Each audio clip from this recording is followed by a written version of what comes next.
बदल लो खुद को वक्त के साथ या फिर वक्त बदलना सीखो। मजबूरियों को मत कोसो, हर हाल में चलना सीखो। नमस्कार दोस्तों, मैं एक बार फिर से हाजिर हूँ आपके सामने। छोटी छोटी बातें पर मगर बड़े काम की बातें। मैं आपको फिर से एक छोटी सी कहानी सुनाता हूँ। मुझे पूरा विश्वास है कि ये कहानी आपने सुनी है, मगर उस कहानी में एक छोटा अंश आपने सुना होगा।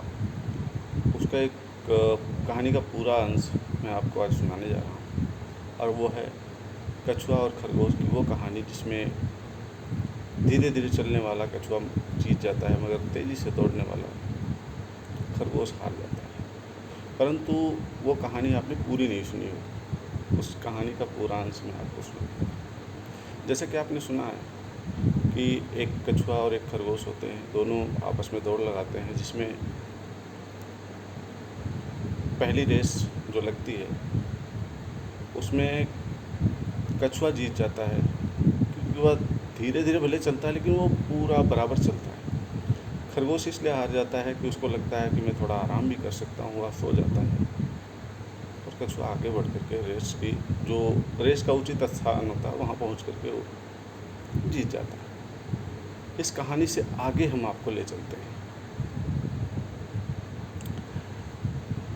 जब खरगोश हार जाता है तो खरगोश कछुए से शर्त लगाता है फिर से रेस जीतने की।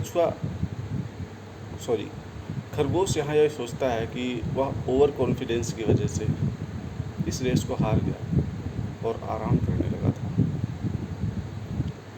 तो वह गलती दोबारा नहीं अपनाना चाहता और दूसरी बार जो है रेस की शर्त लगाता है। तो पूरी मेहनत और लगन के साथ खरगोश दौड़ता है और एक बहुत बड़े अंतर से कछुए को हरा देता है। कछुए को आभास होता है कि वह इस तरह से रेस नहीं जीत सकता, तो वह खरगोश से दूसरी बार शर्त लगाता है कि हम एक बार और दौड़ेंगे, लेकिन रास्ते हम अलग मेरी तरफ से रास्ते निर्धारित किए जाएंगे। खरगोश उसकी शर्त मान लेता है। दोनों फिर से दौड़ते हैं।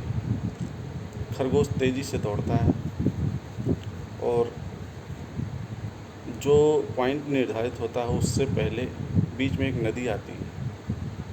मजबूरी में खरगोश को रुकना पड़ता है और उसके बाद कछुआ भी वहाँ पर पहुँच जाता है, खरगोश जिस पॉइंट पर बैठा होता है नदी के किनारे। कछुआ नदी को आसानी से पार कर जाता है और उस निर्धारित स्थान पर पहुँच जाता है, रेस जीत जाता है। अब खरगोश को भी आभास हो जाता है कि हमें इस तरीके से मैं भी नहीं जीत सकता। तो वह दोनों इस दौड़ में एक अच्छे दोस्त बन जाते हैं। तो कछुआ और खरगोश मिल करके दोनों योजना बनाते हैं कि इस तरीके से अगर हम रेस में दौड़ते रहे तो कभी तुम जीतोगे, कभी मैं जीतूँगा, क्यों ना हम एक दोस्त की तरह इस दौड़ को जीतें। दोनों में सहमति बन जाती है। दोनों मिलकर के फिर इस दौड़ को पूरा करने का प्रयास करते हैं। निर्धारित समय पर रेस शुरू करते हैं और रेस शुरू करते ही कछुए को खरगोश अपनी पीठ पर बैठा लेता है और नदी के किनारे पहुंचता है। नदी के किनारे पहुंचने के बाद खरगोश के पीठ से कछुआ जो है उतर जाता है और वह है कछुआ अपने पीठ पर खरगोश को बैठा करके नदी पार करके आसानी से दोनों एक बहुत ही कम समय में उस रेस को पूरा कर देते हैं। वह चौथी बार भी इस तरीके से करते हैं और एक बहुत बड़े अंतर से कम समय में उस रेस को पूरा करते हैं, तो दोनों को बड़ा आनंद आता है। आपसे यही कहना चाह रहा था कि हम अलग-अलग अगर दौड़ते हैं तो हम अपने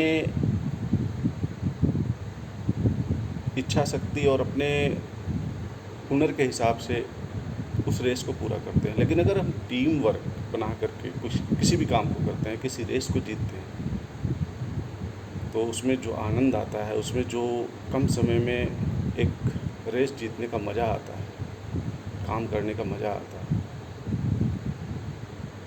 वह उसको बयां नहीं कर सकते।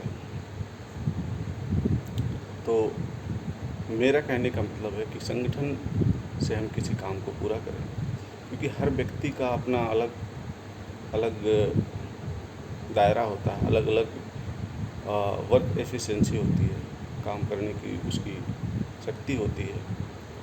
तो हम किसी को छोटा ना समझें और ना कोई बड़ा अपने आप को घमंड में ये सोचे कि मैं ही ये कर सकता हूँ।